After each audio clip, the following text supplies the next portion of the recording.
God bless America. Hello, everybody. I am the Talk Radio Protege. This is the Protege program. Thank you so much for joining me.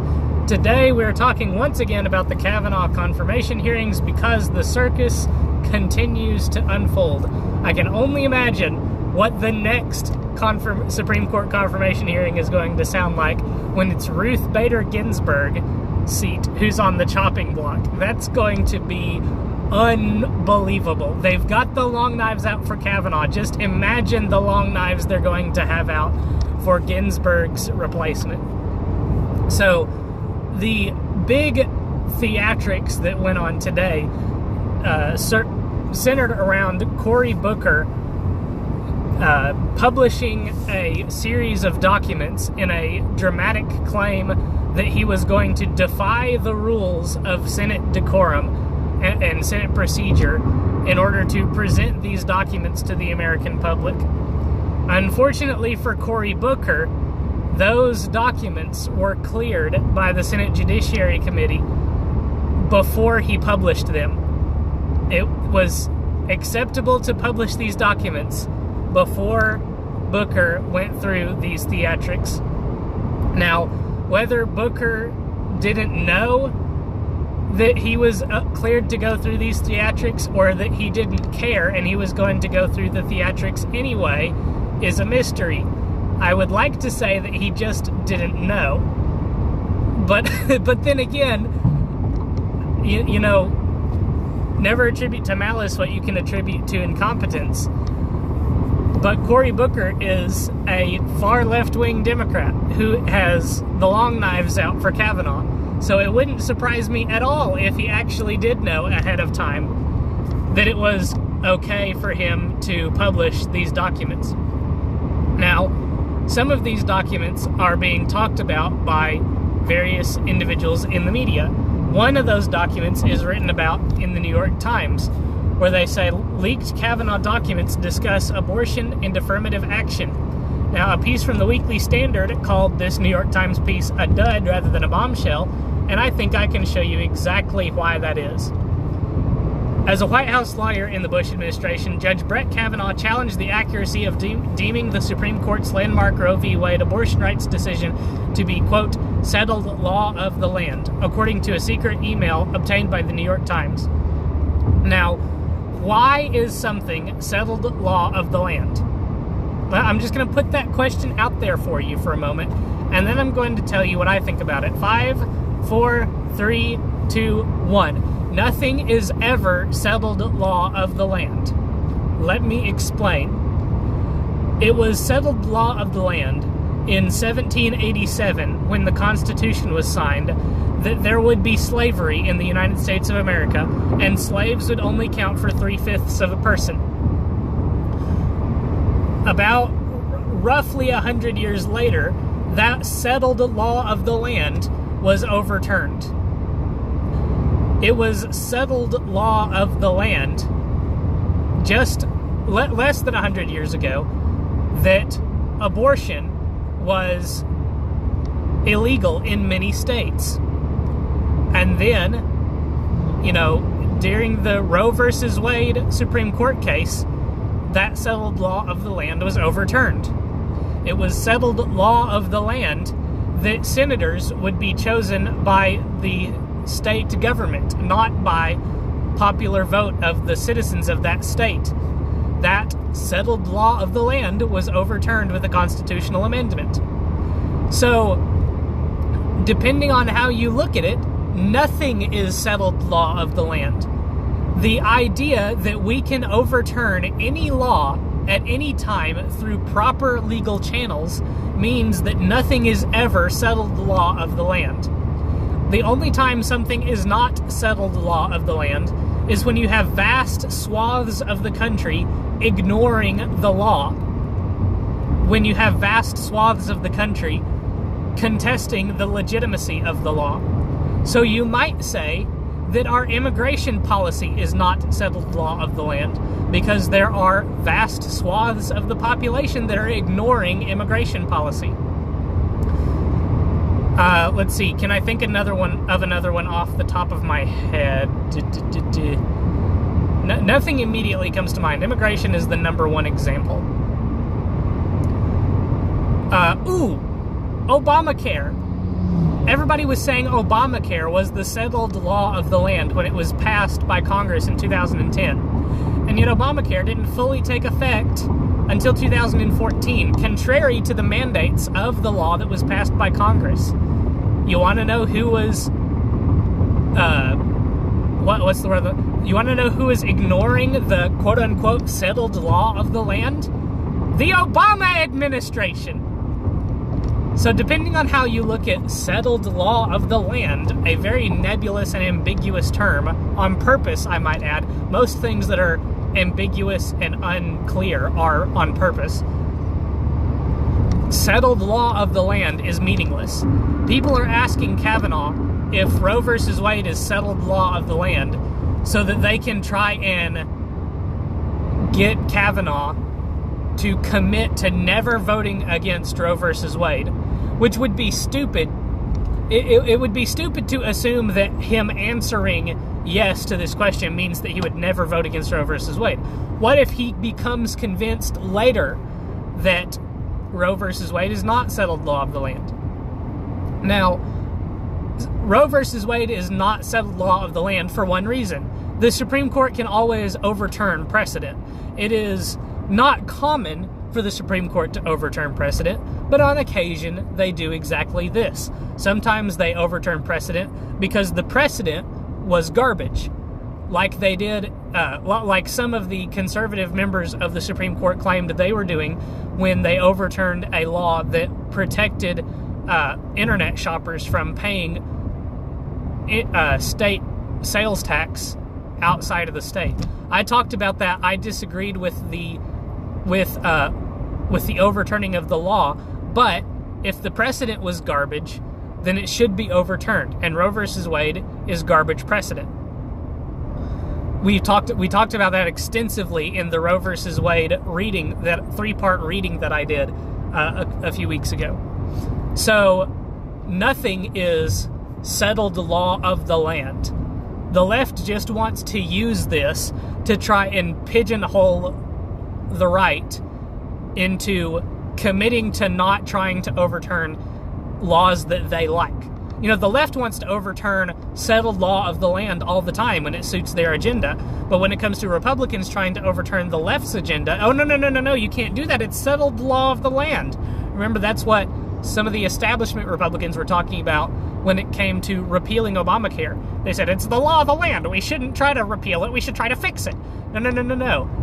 The law of the land that we had before Obamacare was functioning better than Obamacare is currently functioning. So it would be better just to repeal the thing. But anyway, let me show you what the New York Times is talking about when they say that Kavanaugh was contesting the law of the land. Judge Kavanaugh was considering a draft opinion piece that supporters of one of Mr. Bush's conservative appeals court nominees hoped they could persuade anti-abortion women to submit under their names.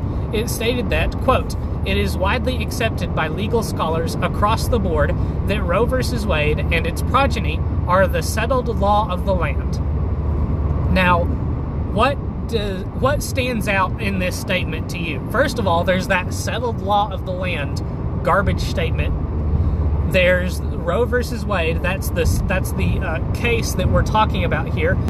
The other thing that comes to my attention is it is widely accepted by legal scholars across the board. What does that seem to suggest to you? Now, it doesn't say it in so many words, but doesn't it seem to suggest that all legal scholars agree that Roe versus Wade is legitimate law? It's kind of like the statistic that 98% or whatever of climate scientists agree that man-made climate change is a thing. You know, that statistic is flawed in its own way, and we could spend an entire video talking about just that number. But it's similar to the statement that's going on here, and Judge Kavanaugh objects to the specific language of it is widely accepted by legal scholars. he wrote he proposed deleting that line, saying, "I am not sure that all legal scholars refer to Roe as the settled law of the land at the Supreme Court level, since court can always overrule its precedent, and 3 current justices on the court would do so."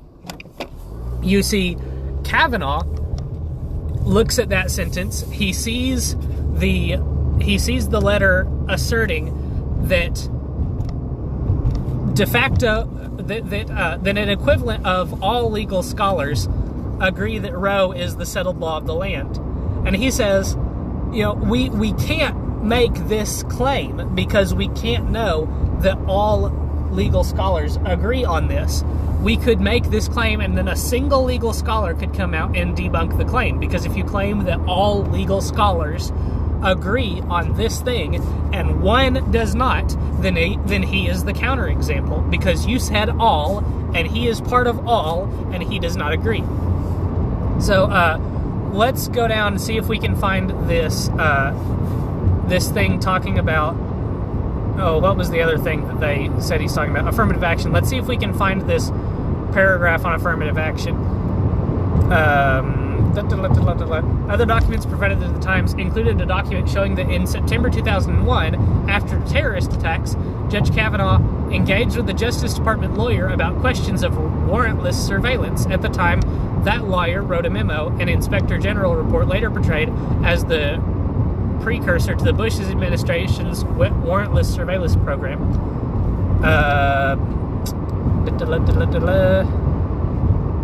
The fundamental problem in this case is that these DOT regulations use a lot of legalisms and disguises to mask what is a naked racial set-aside. He wrote, adding that he thought the court's 4 conservative justices at the time would probably realize as much in short order and rule accordingly. In another document, Kavanaugh expressed a critical view about some Department of Transportation affirmative action regulations. So, okay, we can talk about here, Tim Pool, he's a creator on YouTube that I watch a lot. He's been talking about affirmative action recently. He's been talking about racism a lot recently. And he likes to point out that racism, by the Merriam-Webster definition that he likes to cite very often, is that you don't have to, that racism is not prejudice plus power, that's the progressive twisting and manipulating of the definition, that racism doesn't have anything to do with the color of the skin of the person that the racism is directed at. And so Kavanaugh is criticizing affirmative action in saying that we're creating a racial set-aside, we're engaging in racism. And the conservative justices on the court are going to see that we're engaging in racism and they're going to rule accordingly. Now, you can say whatever you want about prejudice and power and privilege and all that mumbo-jumbo progressive garbage. The reality is that the thought crime of racism is colorblind. As triggering as that might be to any liberals watching this video, the thought crime of racism is colorblind. You can be racist toward Asians, white people, black people, Mexicans, Europeans, Arabs. The entire spectrum of races can be the subject of racism, whether it's in the mind or in action. And that's all that Kavanaugh is observing in this criticism of Department of Transportation affirmative action. The next thing that I want to talk about is from the Patriot Post. They're recording on Feinstien in one of her in one of her questionings of Kavanaugh, talks about deaths from illegal abortions rather. I like the meme right here where the voice bubble coming out from Feinstein is, "You're going to make every woman die." That seems to be the cataclysmic rhetoric that the left has been engaging in for so very long now. I don't want to read this entire piece. I'm going to start in this paragraph. The most outlandish bout of political theater on abortion this week occurred when Senator Dianne Feinstein was lecturing Supreme Court nominee Brett Kavanaugh, an originalist whose jurisprudence doesn't bode well for Roe v. Wade. On Wednesday, Feinstein ridiculously asserted in the 1950s and 60s, the 2 decades before Roe, deaths from illegal abortions in this country ran between 200,000 and 1.2 million. So, a lot of women died. So this seems to be Feinstein preaching to Kavanaugh. You're not allowed to overturn Roe versus Wade, because if you do, you're going to kill millions of women. That's the I haven't seen the video or heard the audio, but it seems to me that that's the tone that's taking place here. These numbers were supposedly obtained from the Guttmacher, I'm assuming that's how that's pronounced, Institute, but as the Washington Examiner's Beckett Adam reveals, Feinstein was spewing fake news. The Guttmacher Institute has reported no such thing. Feinstein claimed during Wednesday's hearing is either her own ignorant misreading of the Institute's reporting or is an intentional lie. Guttmacher reports estimates of the number of illegal abortions in the 50s and 60s ranged from 200,000 to 1.2 million. The number of illegal abortions performed was between 200,000 and 1.2 million, not the number of women who died during the performing of those illegal abortions. Although, let's play a semantics game here. What if Feinstein is citing the number of illegal abortions performed and then saying a lot of women died? Half of these abortions could have easily been performed against unborn girls. So it could be fair to say that Feinstein is just pointing out that a lot of women died in the performance of these 1.2 million abortions, 600,000 of which could have easily been young girls. That would be a very woke take on abortion from Senator Feinstein, although I highly doubt that that's the case that she's trying to make about this. The reality of the situation, as Patriot Post would go on to say in the rest of this column, is that death is present in the performance of abortion, whether it's the mother dies because it was an illegal abortion and it was unsafe and as a result she died, or whether it was a legal and safe abortion and it killed the baby. Because what is abortion? By its very nature, especially in the vast majority of cases, especially also in the overwhelming majority of cases that would take place if the feminazis had their way. Reminder, if the feminazis had their way, there would be abortions up to and including the day of birth, the day the woman goes into labor, no questions asked. What is an abortion? On a no questions asked basis. You know, you can assume, I think it's not unreasonable to assume that if you were to let the pregnancy progress, then what's being aborted is a life. What's being aborted is the birth of a baby. You know, think about this from a definitional standpoint. What does abort mean? It means to end something, it means to terminate something, it means to cancel something. When the military wants to cancel an operation, they say abort mission. Terminate the mission, stop the mission, prevent the mission from progressing to completeness. What would be at the end of the mission? Success, obviously. Success in doing something militaristically. So what is the end of pregnancy? A life, a living human being. So what is aborting pregnancy? It's the cancellation, it's the prevention of success of pregnancy. What is success of pregnancy? Human life. We have another way that you get from abortion to the ending of human life. We've talked about abortion quite a bit on this channel, addressed it from many different ways. And now we have another way that you get from committing abortion to terminating a human life. It doesn't matter how many times the feminazis and the progressives say that what's inside a woman is a clump of cells. The reality is, when 9 months rolls around, out does not pop a clump of cells. Out pops a living, breathing human being.